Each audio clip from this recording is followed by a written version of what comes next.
Good afternoon, ladies and gentlemen. Welcome to this session. Siobhan is a pretty impressive young lady. This is her third session today, and I know that if I had to public speak 3 times in a day, I'd be a little bit nervous and a little bit tired. So it's pretty amazing. Just a little bit of housekeeping.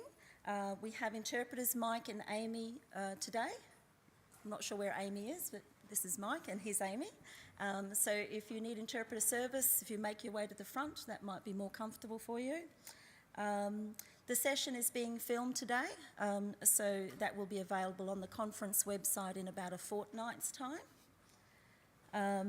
Okay, it's my absolute pleasure to introduce Siobhan. Siobhan is a 14-year-old high school student from the NDIS Hunter launch site in New South Wales, who has had her NDIS package for 6 months, which she and her family are self-managing. Siobhan has cerebral palsy, requiring the use of a power chair and communication device, and at the moment her goals are to become a published author and represent Australia in the Paralympic sport of bocce, is that right? At the 2020 Paralympic Games in Tokyo. Siobhan is enjoying the flexibility that comes with her NDIS package and is enjoying the life of a typical teenager, purchasing supports as and when she requires them. So I will hand you over to Siobhan. Hi, my name is Siobhan. I am your typical 14-year-old girl. I live in the Hunter launch site in New South Wales. I am in Year 9 at school. I do well in many subjects. My hobbies are Facebook, listening to music, and hanging with friends. I have an absolute passion for writing and playing bocce, which one day I want to be playing at the Paralympics. Before we start, Mum is going to give you a crash course about bocce. Hi, my name's Caroline, Siobhan's mum. Bocce, as Siobhan has said, is a Paralympic sport that is Siobhan's absolute life at this point in time.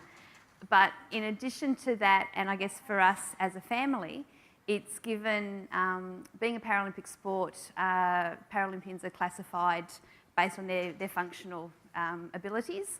And so that's given Siobhan the ability to make friends with people of all different ages and who have disabilities from various different sources. So she plays regularly with people who've had car accidents and acquired disability later in life.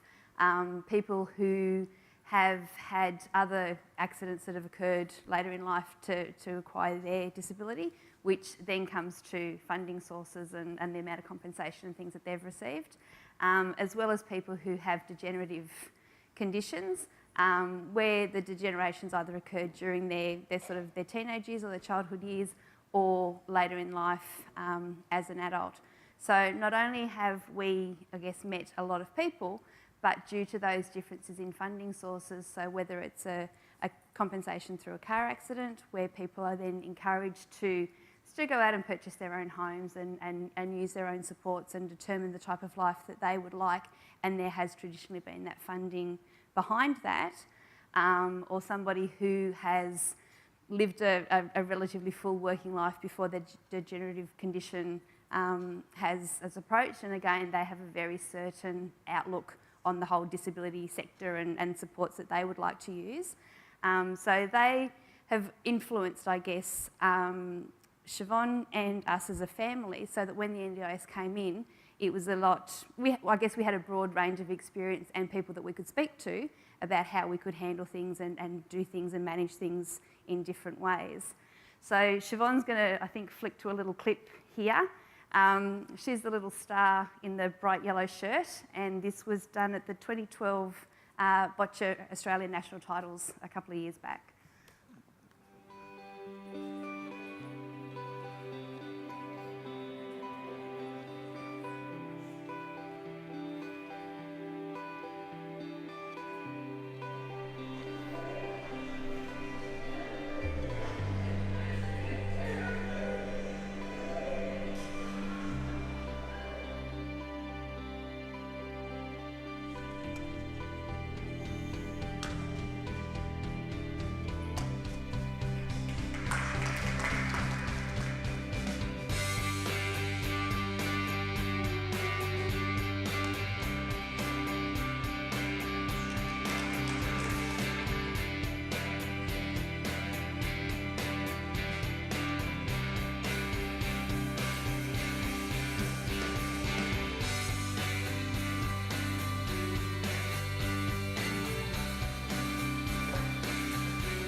bocce, because it's fun. It's the only place I am with people like me.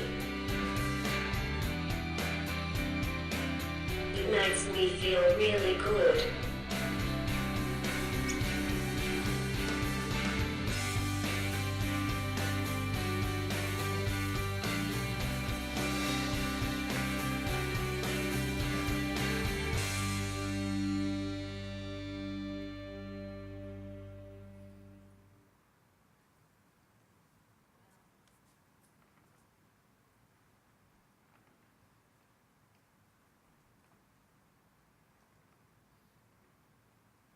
I think I'll start with some old times. I used to live in a small country town called Mudgee, which is inland New South Wales. Being only young, I had many friends that I spent a lot of time with. I used to do everything the kids in my class did. From Easter hat parades to playing with sand, I did the lot. This is a photo of one of my oldest and best friends and I, walking our 2007 Easter hat parade. Weren't we cute? These are some photos of my 11th birthday with my best friend and family. We went out for dinner and we had a sleepover. This was my first ever game of bocce at the 2011 state titles. Imagine you have never played a game of this sport. You've only tried it about 3 years ago, and since then you've only played around whenever you can. Then at your first state titles, you win a game. This was exactly how my sporting life started. This photo was taken after that game. It was then turned into a poster for the bocce participation program, as you can see. I was strongly involved with the beginning of the NDIS, since I first knew this was no longer a dream everyone with a disability had, but this was going to be a reality. I really wanted this to happen. This was not a joke. This was serious. These were the changes I wanted, and I was not going to rest until these changes were made. On the 1st of July last year, I was so excited. I knew my life was on the path to changing. I soon started the process to getting a better life. Since August last year, the NDIS has changed my life. I have been able to do everything the other girls my age have done since they were 10. These include going out with my friends, going to bocce camps, and being without my mum. During the September school holidays last year, some of our family friends from Mudgee came down. I was able to take the oldest daughter shopping one afternoon, leaving our mums with our little sisters. We also were able to go out for dinner afterwards, and I didn't have to get fed by mum. How did we do this, Mum? So this is where we had that opportunity to, I guess, really utilise the NDIS funding, and also the fact that we have chosen to self-manage and receive direct payments for that. So in New South Wales, traditionally, any services that have been provided for teenagers have been very much along the community access, community participation type of model, where a group of people are all gathered together and taken to a predetermined activity, which hasn't always, I guess, suited Siobhan or our family in terms of the times that they work and all those sorts of things. What the NDIS, and particularly that direct funding and self-managing, has meant is that we've been able to employ the people that work well with us at the time that suits, and to provide the supports that we want. So for Siobhan to be able to go out with a friend, someone who's comfortable and happy to do all those bits and pieces, but to stay in the background for a lot of the time that Siobhan wants, and just provide the support as she requires it, and just let her get on with the job of being a teenager. Cool. The NDIS doesn't just let you do what you want to do during the day, it lets you do overnight activities. In the middle of last October, Australia held the first Paralympic qualifying event.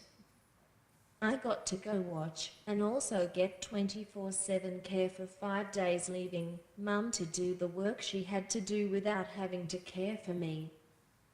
The experience was awesome.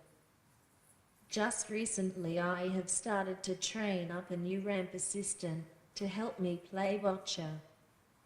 I played my first competition without Mum being my ramp assistant just a few months ago.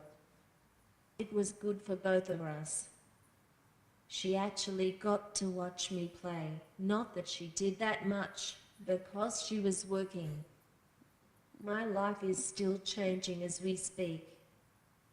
I have started doing bocce training 2 afternoons a week, which I could not have even imagined before.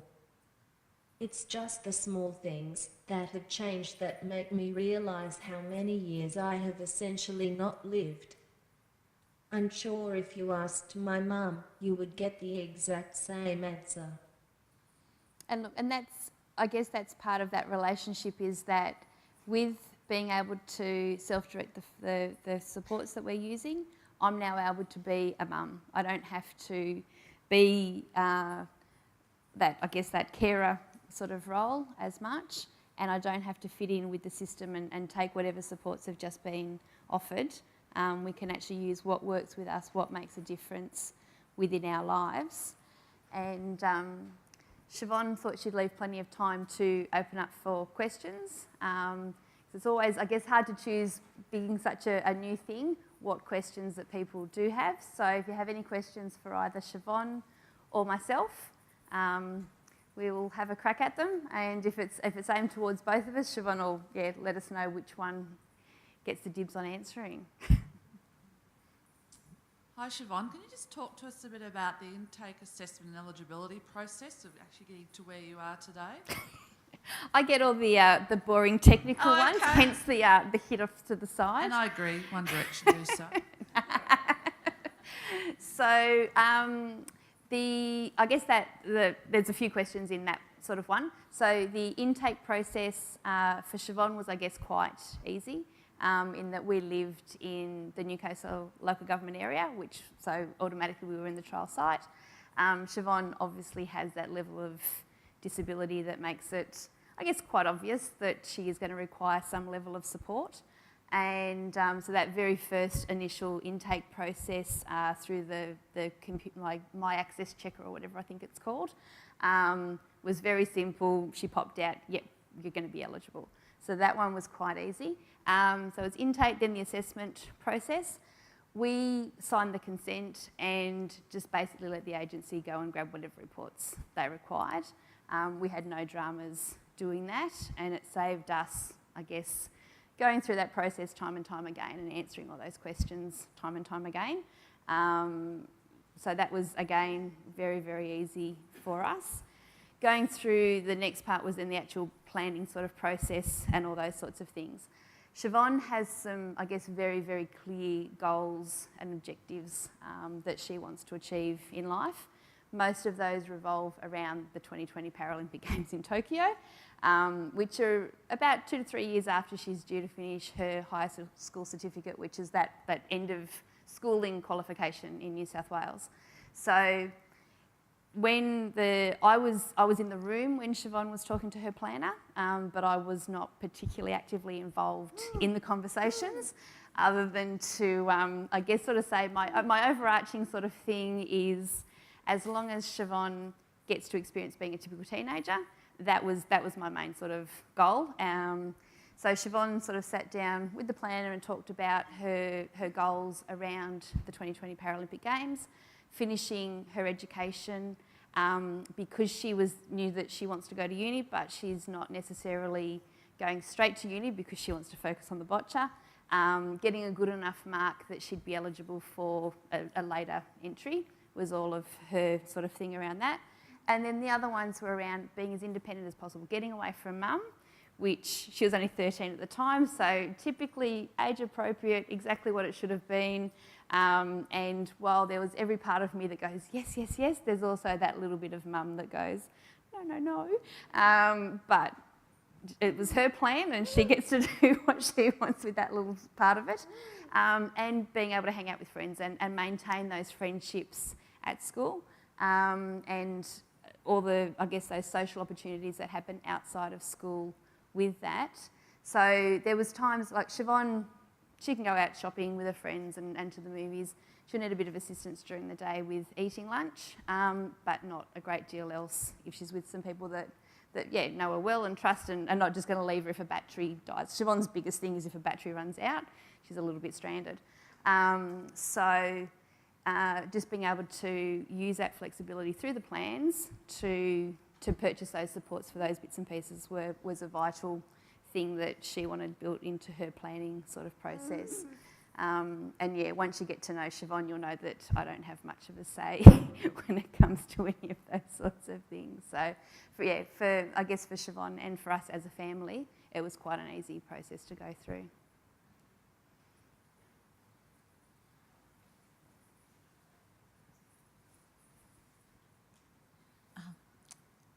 Either of you.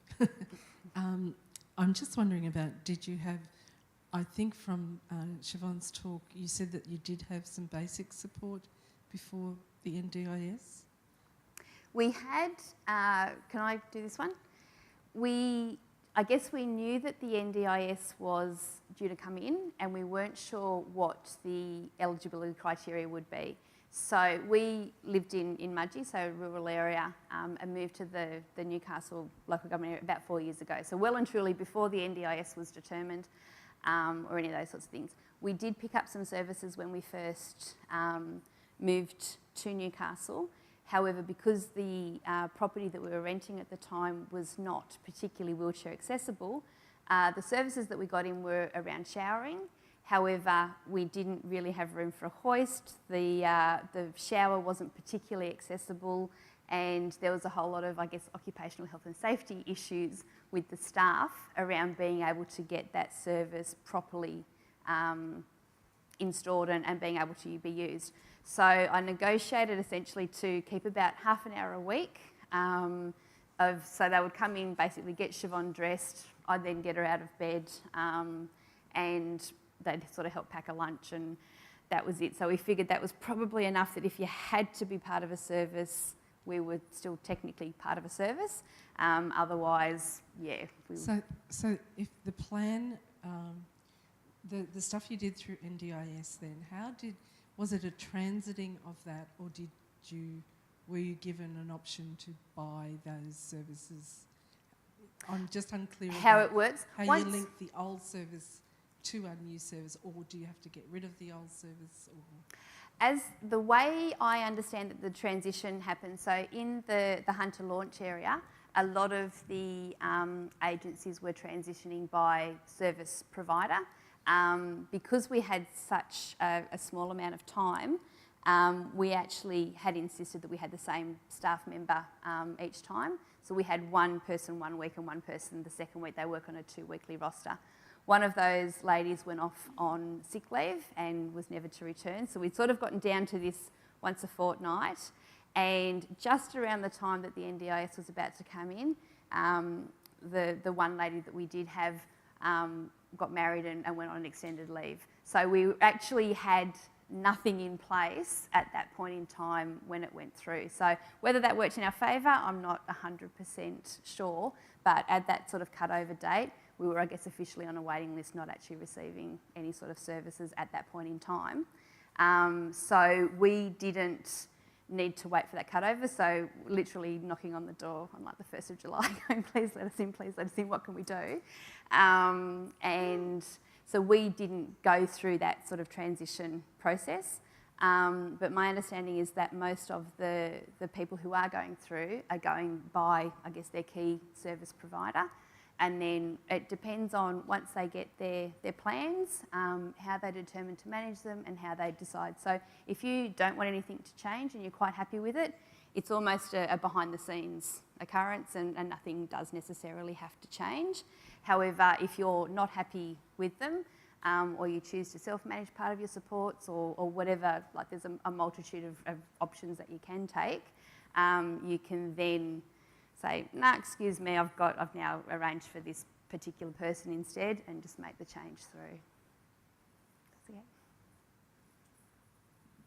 So do you have a person that still coordinates things, or are you solely doing it for you? Siobhan's got an answer for this one.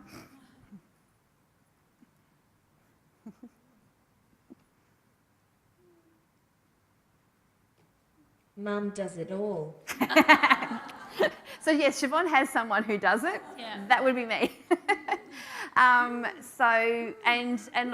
I guess I see it more that we work as a bit of a team. So we've accrued some, I guess, potential support workers over the years. So people that through Botcha we've been able to see working for other clients and other agencies and all sorts of things. And we've seen them in good situations, in bad situations, and just being the person at the back of the room observing what's going on.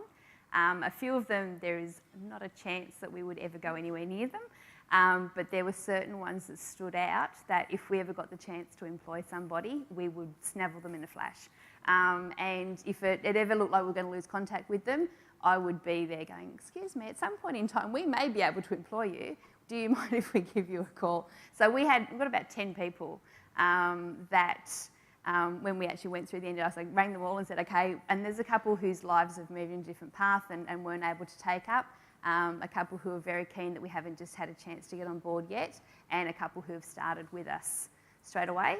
And I guess because we've then employed them, we've determined between ourselves what the tasks are, what the times are, all those sorts of things. It's just worked very smoothly. So we've not needed, I guess, anyone else to coordinate those sorts of things. It's been quite an easy process for us. This is a question for Siobhan, but I don't mind if you let Mum answer it. What advice would you give Queensland teenagers to get ready for the NDIS and for their first meeting with a planner?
Just pretty much ask for whatever you want you need.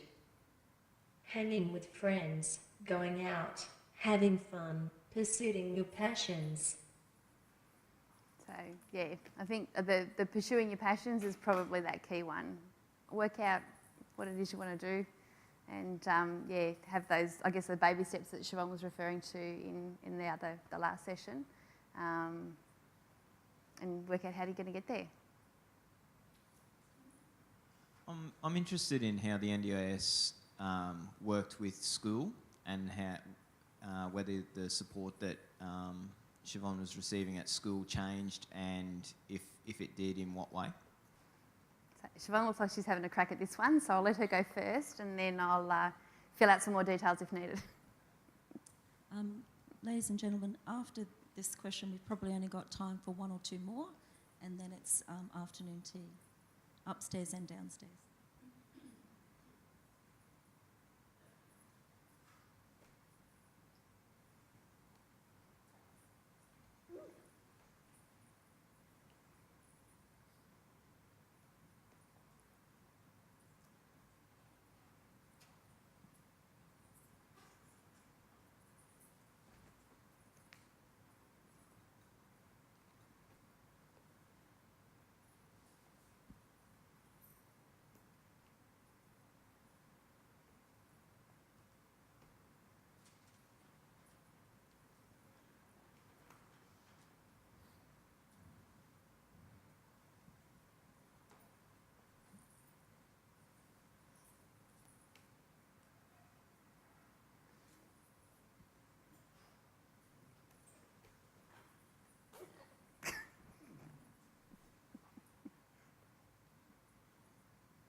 It didn't change at all, it was unto shade. Although now I am sending my aid out during periods they aren't real happy about that, but you know. So yeah, Siobhan's in a mainstream class in New South Wales, so I think it's a little bit different to the system up here, but the NDIS doesn't touch the education system. So whatever support's provided in schools shouldn't be affected at all with the NDIS. And that certainly was our case. What Siobhan's referred to there, and I think that probably comes down a little bit more to, I guess, having that ability to self-manage and those skills and confidences that come from that, is that Siobhan is funded in that New South Wales education system for the full-time aid, but there are periods where they're not actually required for her in that particular class setting because the students will step in or the teachers are really good or whatever it has. So Siobhan now has that confidence to go, don't need you for this one, let me do my own thing. So for me, I think that's a huge thing. I really think that's great. Yeah, oh, she's going again. And yeah, but they don't actually have any real effect on each other other than that.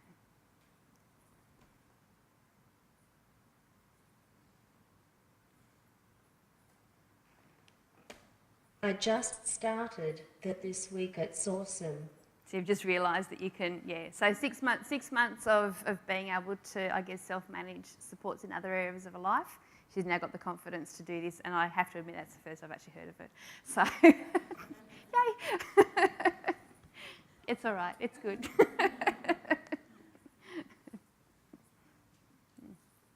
Yeah, hi. I just wanted to ask, when you say you're self-managing the funding, does that mean that you have to initially pay for any expenses out of your own pocket and get them reimbursed, or do you, how does it work? How do you manage that? Thanks. That's one of my questions. So with the NDIS, if you choose to self-manage part of your support package, there are items that are deemed to be fixed, which you can't trade for anything. So if you need a new wheelchair, then you still need to go through a process and provide a quote, and then they'll make sure that you're actually getting what you asked for. There are other items that are deemed to be flexible, so They can be your personal care support, your community access, and there's a whole range of other bits and pieces that go in there. So when you self-direct or direct fund the packages, what we've done is they work out that, I guess, that total budget for those flexible supports and essentially divide it by the number of months that your plan runs for. Open up a separate bank account and they'll just give you that initial payment. And then it's a really simple reporting process. It's basically a form, you just go, this is how much I've spent, and they'll just give you that money back, and then you're ready to go for the next lot of bills that you've got coming in. So there's no quarterly reports, there's no annual reports, there's no, you need to keep your receipts, you need to keep your bank statements because you can be audited for 5 years. But other than that, it's a really simple process and no out-of-pocket expenses or anything like that. Any other questions? I can't see behind me. Okay. I did have one. That's okay. Thank you for that. I was curious to see about the paperwork. Do you get to use any of the electronic systems with the NDIS? We haven't gone through the portal itself. So when you get used to, I guess, the language around the NDIS, and if you jump onto the NDIS website, there's a provider portal and a participant portal, and you'll see there's words all the way through it. They're essentially those electronic gateways through. Because we have been fully self-managing, we've got quite a unique scenario happening. So we haven't gone through the portal for those claiming processes. We do have Siobhan's plans up on there, which we can have a look at. There's other bits of paperwork that we can sort of access through that. But we haven't claimed through there. I just flick an email off to the relevant person. But you could do if you wanted to, and perhaps later Siobhan could do that herself. Yeah, and I believe that is the plan. So I think until they've worked out exactly what that sort of process is going to be and how best to put that through the system, but definitely my goal is that either Siobhan or someone that she chooses to pay, hopefully not me, will be the person that will manage that side of things for her. Fantastic. Thank you. If there's no more questions, Siobhan, do you have anything else you'd like to say? Three sessions, not enough? That's all right, well, we might wrap it up then. I'll just put that one down.